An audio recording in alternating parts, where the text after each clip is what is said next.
and it will be in the archives. So please keep that in mind. And Bob, are we ready to go? Bob Allen is our cameraman deluxe, and Hector is helping us with our sound today. So thank you so much.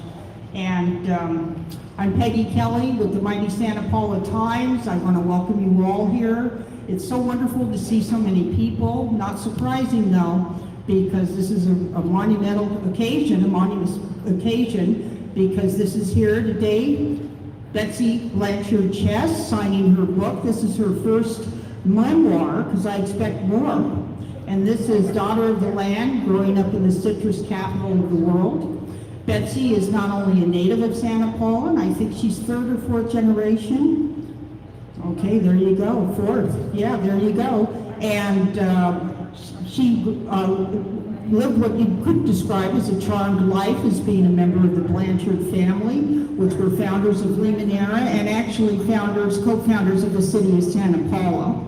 She attended high school at the Bishop Academy in La Jolla, and then went on to USC and got her master's in, and did postgraduate work and Master of Arts degree in modern European history. Needless to say, she's done a lot of traveling that's fascinating too, that she addresses in her book. She engaged in dual careers as a journalist and also as an agricultural journalist, actually. She founded the Central Coast Farm and, Central Coast Farm and Ranch magazine for decades. She was the editor and the publisher, and she was also a nonprofit arts manager.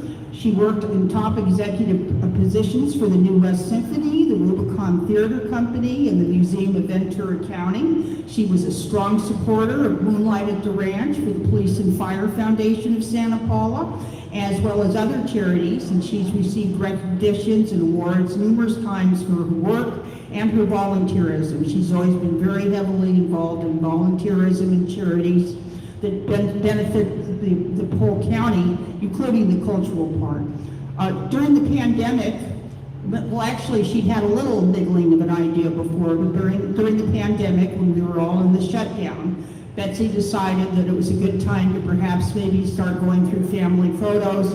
She had a little suspicion that she was going to be writing a book, or else maybe even stronger than that. And she started to go through the old photos and really realized there was a much larger story involved as she went through photos dating from the 1880s. And the book itself has more than 200 photos. And the time to tell her story was now. The story of Betsy, the story of her ancestors, the story of the Santa Clara River Valley, particularly Santa Paula, and of course Limonera. And before the pandemic ended, she went ahead and finished this wonderful book and has since had it published. But her book is also a deeply personal story of those who came before her ancestors, other founding families or families that were important on all different levels in the Santa Clara River Valley, and particularly Santa Paula. And what I found really, really interesting too was, and of course, Limonera started in 1893, she dwells on that. And she pulls no punches in her book on issues such as farm labor, race relations, the role of women, and a company's social responsibilities. And she also pulls no punches on her personal life, and which is charming and alternately charming and poignant. But anyway, Betsy's a survivor, and she's here today, and we're so thrilled to see so many people here. And let me introduce Betsy Blanchard Chess. Thank you so much.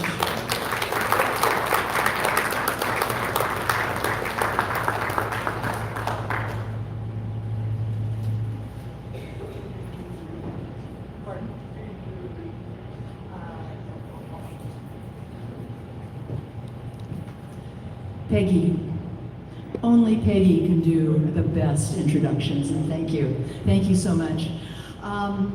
First of all, thank you all. This is just wonderful to see such a turnout, because this book really is all about not only Santa Paula, but our whole valley.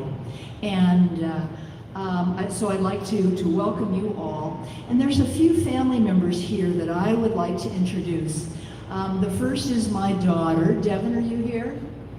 Did she have to go out? Oh, there she is. Devin and her husband Vince live in the Oaks with their daughter, my perfectly perfect granddaughter, who is a 6th generation Santa Paula. So that's kind of cool. And then my brother John Blanchard and sister-in-law Kai are here. Hello, hello. There they are. John has really walked every step of this family path with me. But since he's my older brother, he's walked it longer. Also, my niece, Linda Blanchard Bressler, is here. She's come up from Laguna-ish. So thank you, thank you. My cousin Ann Ralston, and thank you, all family and friends that are here. So this is great. And and also thank you to my particular friend, Ron Thompson. He's the banker back there. So I hope you get to know him very well. This is a very special event because it's supported by so many of the nonprofits here in the community, not only the library, the Ag Museum. Elena Waller is the executive director of the Chamber. John Marquez, I know John is here.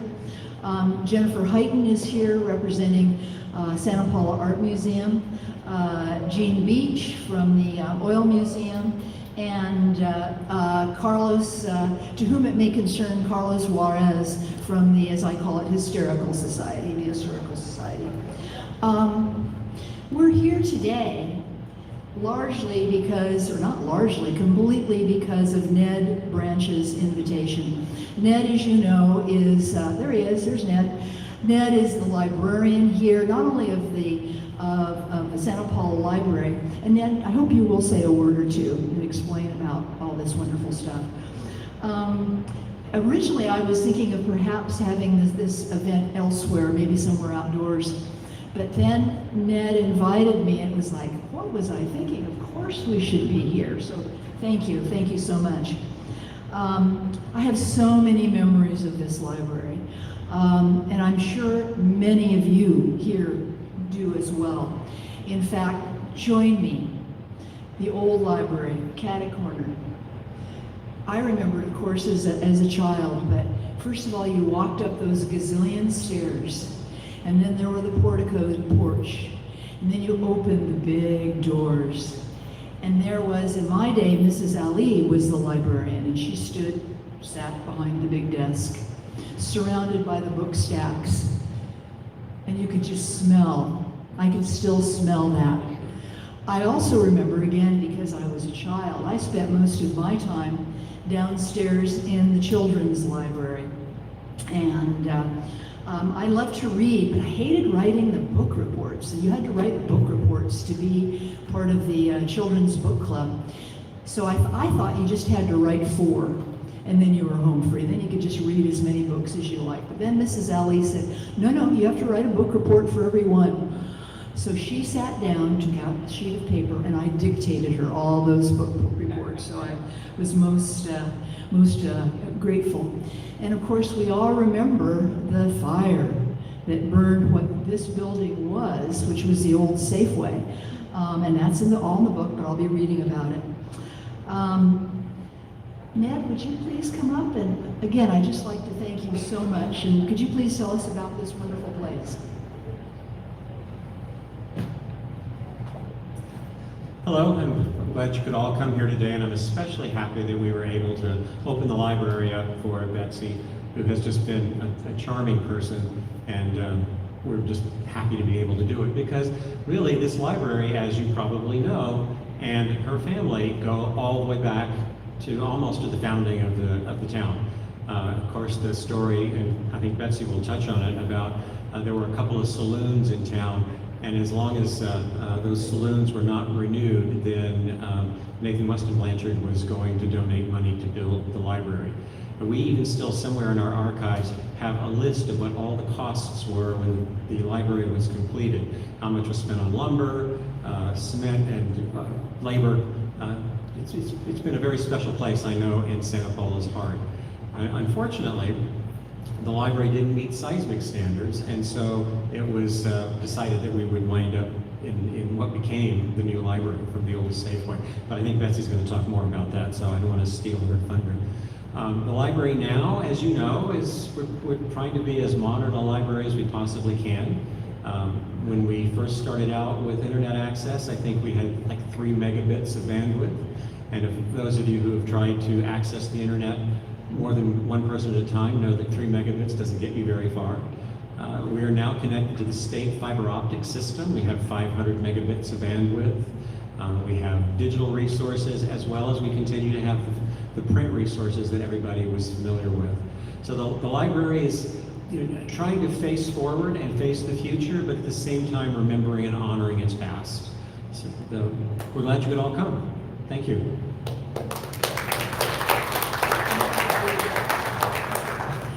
Ned, I wanted to present to you a couple of copies of the book. This is for the California room, and this one goes into general circulation.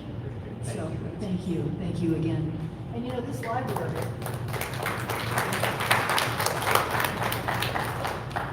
library is now celebrating 111 years of operation, which is pretty exciting. So this is great. And as a matter of fact, there's I believe a fundraising drive going on to take the library into the next century. So I hope you'll all consider joining us in supporting that. I'd like to read you, if I may, a little bit from the book. The first is a special quote, which was in a book that my great aunt Sarah wrote when she was 93.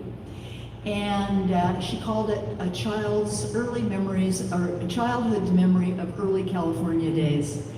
And in this quote, she's a child reminiscing about her father, my great-grandfather, Nathan Weston Blanchard, and she says, "Father loved the wonder of this country. He would stand on the porch, gazing across to Mupu Mountain, South Mountain, and exclaim, 'This is a beautiful valley, a beautiful valley.' I looked at it and I thought it was horrid, for all I saw was sagebrush, cactus, and oak trees, and I could distinguish nothing lovely about it. I have often wished since that I might see with fresh eyes, for now I know how truly beautiful it is." Sarah Elliott Blanchard, age 93. And then a bit from the introduction. I, that would be me, was born to a time and to a way of life that no longer exists, but to a place that still has surprising relevance in 21st century Southern California, the enduring little city of Santa Paula. Situated in the lovely Santa Clara Valley, Santa Paula was the cradle of both the California citrus and oil industries. It was founded in 1873 by my great-grandfather, Nathan Weston Blanchard, whom we'll call NWB because there's a lot of NWBs in this book. And he had come from Maine 2 decades earlier to make his fortune in the California gold fields. He never found gold, but when he relocated south to the fertile and climate-favored Santa Clara Valley, he made a different kind of fortune in oranges and lemons. Great-grandfather planted 100 acres of citrus in 1874, but it took the orchard 14 years before it came into bearing. By 1891, however, he was shipping thousands of pounds of fruit east, where eating a fresh orange in December was considered a marvel. In 1893, NWB and Wallace Libby Hardison, co-founder of the Union Oil Company of California, created the Limonera Company.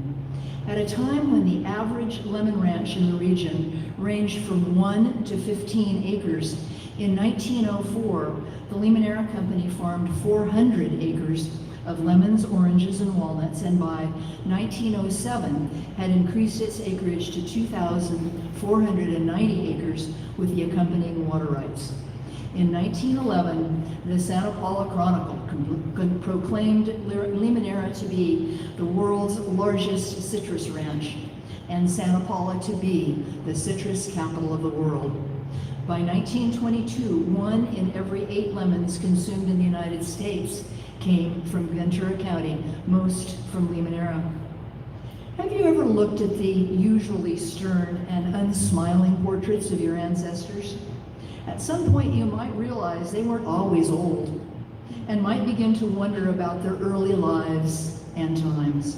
If you are lucky, as I have been, you have access to source materials from those early days and the time and the tools to weave together their stories.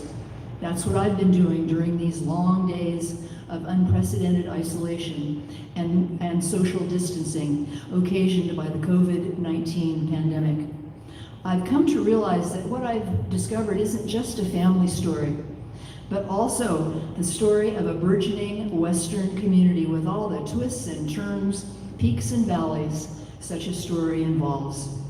The following narrative is part memoir, part social history, part agricultural history, largely Limoneira, and part pledge to Great Aunt Sarah that I'll never take this place for granted. And then there's more. I wanted to read to you the chapter on the founding of the library. Ned has touched on it, but there's some fun things. The Santa Paula cultural scene was also about to change. In 1906, the licenses of the town's 2 saloons expired. Great-grandfather seized the opportunity and announced at a meeting in the Presbyterian Church, organized under the auspices of the Anti-Saloon League, "If Santa Paula goes dry, I will make a donation to the city." The licenses were not renewed, and Nathan Weston Blanchard was good to his word. The result of his $10,000 gift was the Dean Hobbs Blanchard Memorial Library.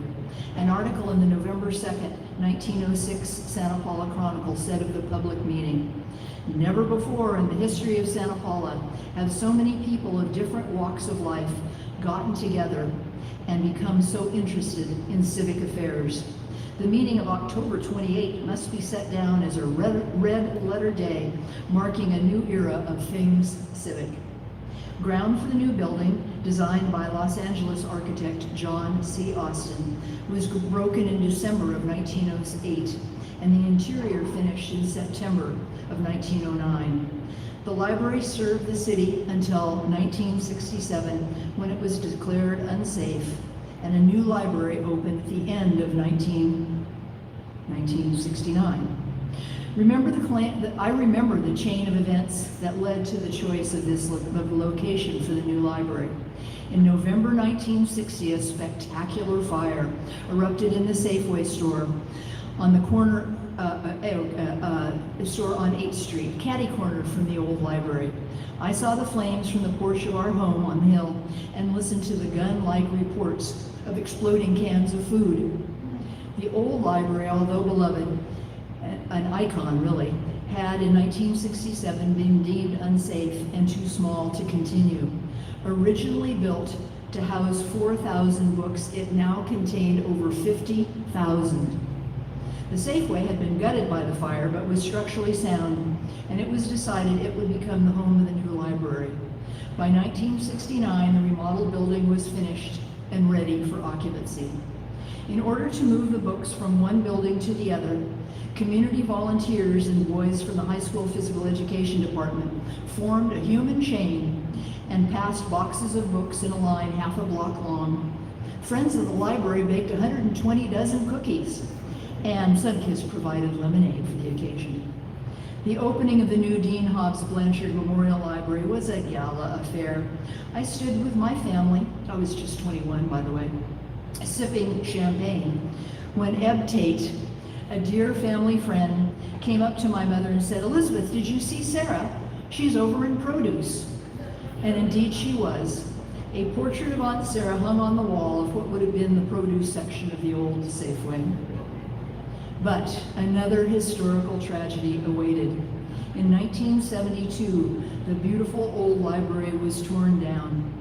Although the property was sold to the Santa Paula Water Works and proceeds used to build the current community center, to destroy that elegant building and more than half a century of history was an irreplaceable loss to our community.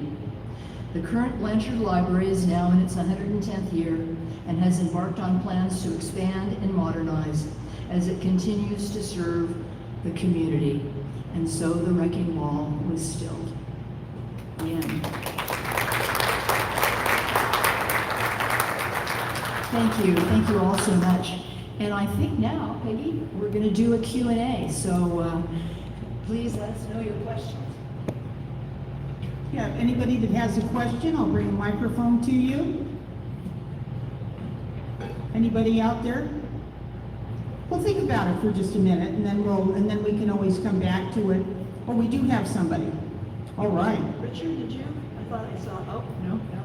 Were you waving money by any chance? Well, I know that Betsy's book, like I said, I have read it. Do you have a question, Mary Ann? Yeah, I wanted to know, Betsy, how you came to write this book at this time. Thank you, Mary Ann. Really, it was last year, right here, at the end of February. There was a tea, and it was celebrating 110 years, kicking off the fundraising campaign. My brother John and I were asked to speak, and I had hesitated writing about the book. People said, oh, you should write about your family, but I thought, gosh, I had a great aunt, Sarah, had written a book. I had an uncle who had written a book. What more could I say?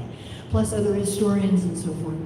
But as I stood here, and John, we were reminiscing about growing up with the library, and I was talking about the history, I realized I did have something to say, because I think each new generation does. We have a different perspective, a different point of view. So I said, okay, I'm going to do this. And then 2 weeks later was the pandemic. So fate said, okay, honey, you got time. And so that was the impetus of the book. Any others? I have a question, Betsy. I was really struck by how much the book covers, not only history-wise, but your own life-wise. Were there any portions of it that were hard to write? Ooh. Yes, there were. I wrote very personally about some subjects. Many of you know Kathy Berenger. Kathy was my mother, Elizabeth Blanchard's best friend, and I was a little hard in some places on my mom, so I know I'm going to hear it from Kathy. I talk about when Devin's dad and I lost our little boy, Elliot, and what a tough time that was. So there were personal things. But also it was hard, it was enlightening, really, to learn that, this book is not just a happy book, a happy brochure about Santa Paula. I've talked about the inequalities. I talked about, for instance, I had gone to Barbara Webster School. That was a long time ago, 1957 through 1959. I didn't know that when it was built in 1925, it was called Canyon School, and it was built in, quote, Mexican Town, the east side of Ojai Road. At the time, schools were segregated, so it was certainly not unique to Santa Paula. But at the same time, Isabel School was built on the northeast part of the town. It was a totally Anglo school. Canyon School was Mexican school. And Isabel had twice the amenities, twice the classrooms. It had an auditorium, and so forth and so on. So that was an eye-opener. When I was young, I was a privileged white kid. I didn't realize this. But when I look back, I realized it could likely have been a very different story for the Latino kids in the town. So, and then lastly, if I may, you hear a lot in your reading about Santa Paula, about great-grandfather and various other people, but you don't hear a lot about his son, my grandfather, Nathan Weston Blanchard Jr. Well, he was quite the guy. He'd been thrown out of the Thatcher School. Oh yeah, then there was the elopement. And then thank you, Craig Hill, I found out about the high-stakes poker games he ran upstairs in the Glen Tavern. So I named the chapter The Black Sheep. He was like the perfect black sheep. But then I had access to some letters in the Blanchard collection at the Museum of Ventura County. So I was reading these letters. And after Thatcher, he got sent to this kind of a quasi-military school up in the Bay Area. And I was reading letters he'd written to Aunt Sarah, his sister. And he was like this lonely, homesick kid. And then I found out different thing about the elopement. I had heard that some woman blows into town and takes grandfather off, and they were married. And that great-grandfather had gone after them and had the wedding annulled. No, not at all. The lady, Mary Kathleen Fernald, no relation to the Santa Barbara Fernalds, was a perfectly lovely person, fine family, Mary Grace, I'm sorry. And they were married for 8 years. So the chapter became Black Sheep or Lost Sheep. So, hope that answers Yes, your and I question. enjoyed that, yes. Well, maybe your great-grandfather trying to catch up with them actually took a slow train or something, you know? It took them 8 years to get there, but, and that's that type of thing and you acknowledge that in the book, that these are things you did not know. And that's what really makes it a very human read, too, is the fact that there are these real stories that Betsy does nothing to gloss over at all. Does anyone out there have a question? Mary I Ann? just want to follow up what you're saying. You talked about things you didn't know. Were there other things that you discovered that you had never known about? Yes, indeed. We all know what a big deal water is today. It's always been a big deal. And part of when Santa Paula was founded, and I mentioned with Limonera there were water rights. There was a gentleman named Julio Peralta, and he owned land and water rights up Santa Paula Creek. And in 1893, Santa Paula Waterworks sued him to try to get possession. And the Ventura Superior Court knocked him down and said, no, he has every right to this. And then 3 years later, in 1896, the Limonera Company, AKA great-grandfather, came after him again. Once again, the court upheld Mr. Peralta. However, he had been chasing this case through the courts. It bankrupted him, and so he left town. So, a case of having won the battle but lost the war. So, in fact, I say in the book, did might make right in this situation? And yes, I think it did. Was it a product of its time? Yes, again, I thought likely it was. Was I glad there wasn't a statue of great-grandfather in town? Yeah, glad there was not a statue of great-grandfather. Another very honest moment, I might add, from the book. And Betsy just addresses so many contemporary issues as well as the past. And I know that labor disputes are part of the book, and some very interesting conversations with Al Boulin, who had been the Human Resources Manager. Could you tell us something about that, Betsy? Yes, Al came to the Limonera Company in 1965, and he was Labor Relations Manager. And then he retired I think I see him back there. He retired in 1996 as Vice President of the company. And there had been a horrific labor strike just before the dawn, or right at the beginning years of World War II. And C.C. Teague, who was the general manager at the time, and the other growers played hardball. What had happened was the union came in, not the AFL, as a matter of fact, came in, and the workers at Limonera and the other workers around citrus ranches went out on strike. And the growers played hardball, kicked them out of their housing. And in fact, there was a tent camp in Steckel Park called Teagueville in honor of that. So when Al came, he found that even, 20 years plus later, there were still repercussions from that. Interestingly enough, a lot of the work, the company brought in high school kids, college kids. A lot of people were Dust Bowl migrants from Oklahoma and Arkansas, and they were put to work. So a lot of those people were now middle managers by the time Al came. And yet, there was still evidently some resentment against upper management, but the middle management guys, they were, they lived on the ranch and so forth, so they were, well regarded. So, absolutely. What did you find, how did you find yourself feeling when you were looking at some of these very, very old photos? Thinking so hard about, I don't know how much we all just in our general day-to-day think very hard about our ancestors or think, or dwell on it, what kind of emotions did that evoke in you? I think you'd always been a historian, but being so focused on this. Right. I think the one photo that I particularly like is that of my great-grandmother, and it's on the table there.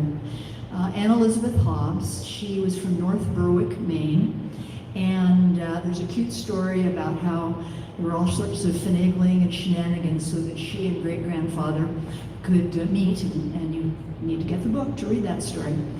But I have a picture of her, and the other pictures that I have of her, she's this pleasant, smiling lady, which is, as I mentioned, is unusual in that era. And the reason it struck me so was because there's a story that she had bad teeth. And so she went to Ventura, which from Santa Paula back in the day was, a journey, and she had 11 teeth pulled without anesthetic. And when she came back, the lady who had been watching the children said, Mrs. Blanchard left a young woman and returned an old woman. So, the fact that she has this smile, no teeth in the smile, but still this pleasant demeanor. She must have been quite a lady. I wish I would have known Now, is this the same woman who was discouraged and the Chinese housekeeper told her chin up and? her. Yeah. Okay, Yeah. would you tell that story? I find that very sweet. Oh gosh. So, great-grandfather had gone, in fact he took believe it or not, a herd of sheep from Long Beach to St. Louis in the middle of Civil War. What? Evidently it was really a rather shrewd business move because with the Civil War, cotton was not available, so they were making uniforms out of wool. But anyway, from St. Louis, then he goes back to Maine, and there was a clever little ruse where he was to meet this lady, and it was great-grandmother. And he wanted to marry and bring her home, and she said, nah, not so fast. She knew what a big deal it would be, that to leave the life she knew, which was a very pleasant, fun-loving life. So she said, I love this, she said, you go, and if I find I can live without you, I will not join you.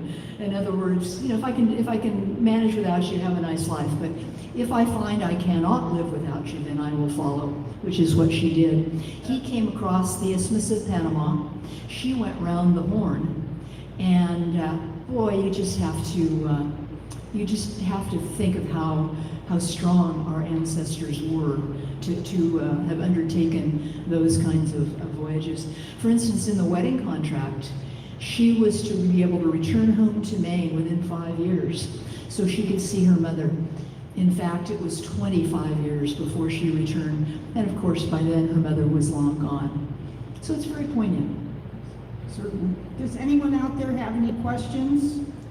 Mary Ann, do you have a question?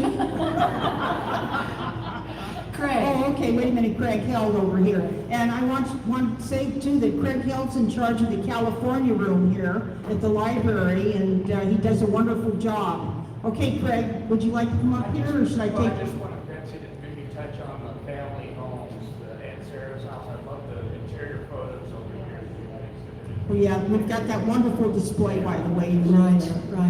Aunt Sarah's house was just a magical place, as I know John and I will attest. It was originally built, however, in about 1875, and it was the foreman's house.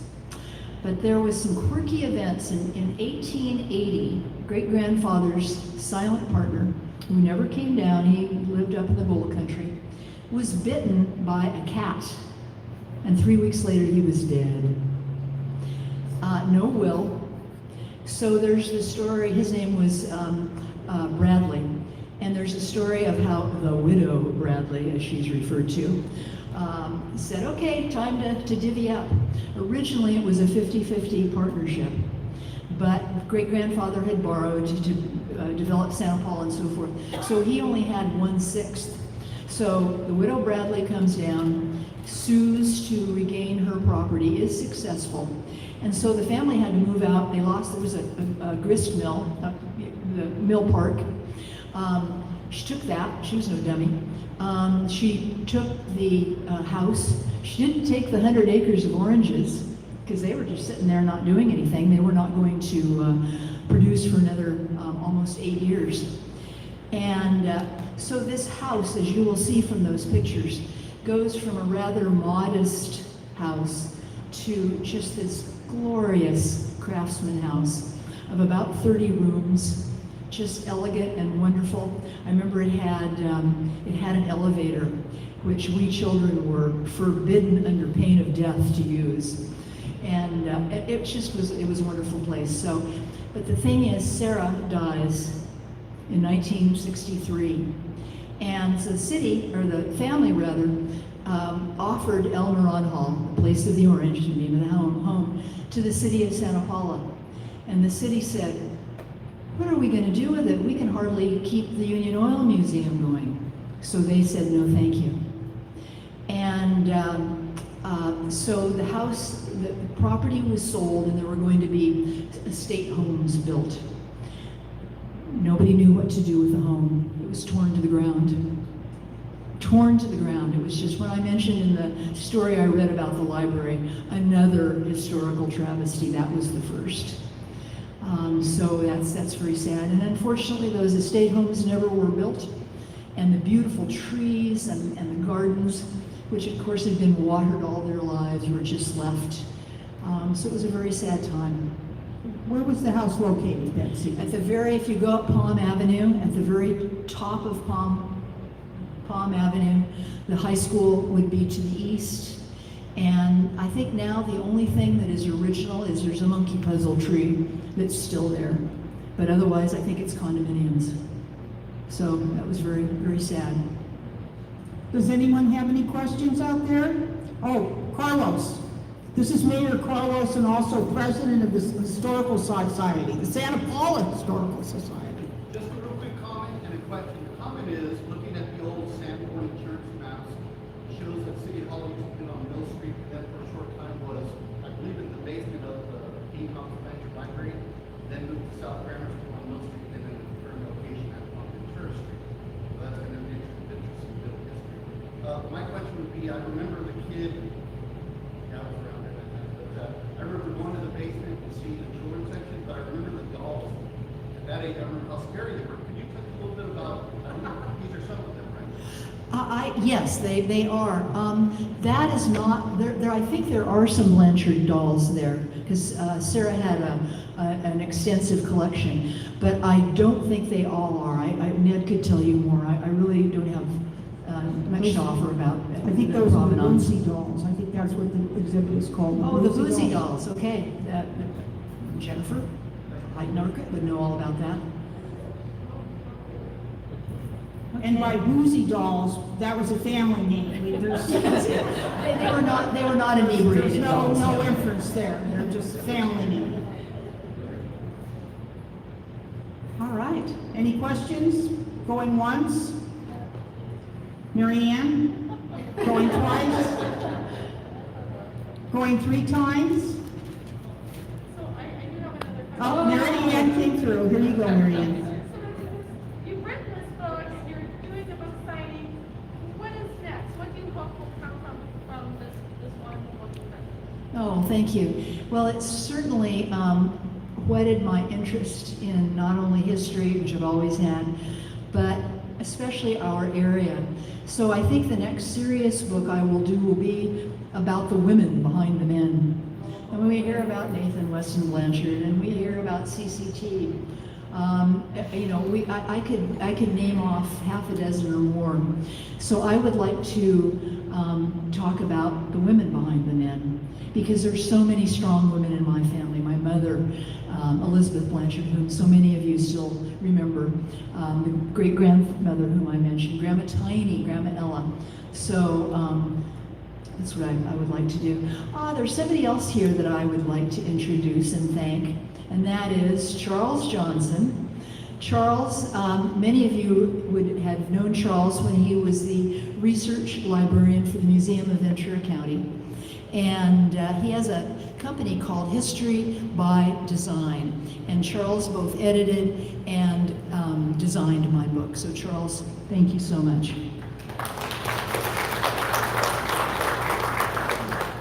So, oh, and then also too, my cat has written a book, Marianne.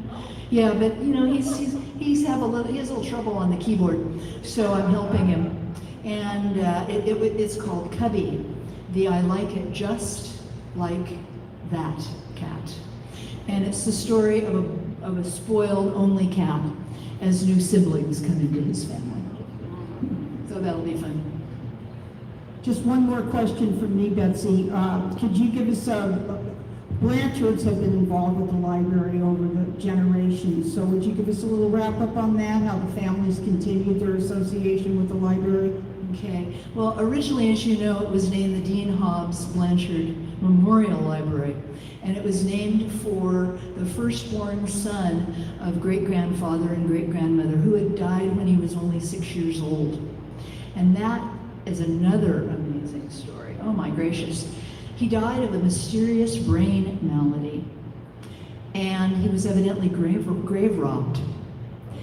And when the family moved down to Santa Paula, they had planned that they would bring his special. He'd been buried in a bronze coffin, and so when the coffin was they went to disinter, it was gone. 65 years later, Aunt Sarah gets a letter from the Dutch Flat area, which is where they were, that this coffin had been found in an orchard. And so little Dean Hobbs was brought back all those years later, and he is now in the Santa Paula Cemetery. So that certainly was the beginning. My mother was on the library board. Sarah, before her, was on the library board. And so the family has been involved through all the years. Well, we'll wrap it up unless we have any more questions. Does anybody have any more questions? Beside Marianne? Aside from Marianne? Oh, okay, there we go. Is there anything else that you would like to have touched upon? Oh gosh, Charles. I think it seems, what was interesting is, as you well know, my first draft was 12,000 words. And God, I just thought I was so good. You know, what more could I say? And then I put it out to early readers and they said, good outline. I want to know more about this person or that person. So the book, as it stands, is almost 40,000 words. But there's so much more. I wish I could have elaborated more on what I have. As far as things that I've missed, oh gosh, where to begin? I just think to maybe have just gone more in depth on certain things. Okay, great. Now, if anybody's here that hasn't had their book signed yet, would you raise your hands? Okay, all right. Wow, looks like Betsy better get a wrist holder. Yes, my indeed. friend. Again, thank you for coming. It's a joy to see you all here, and I hope you enjoy the book. Thank you.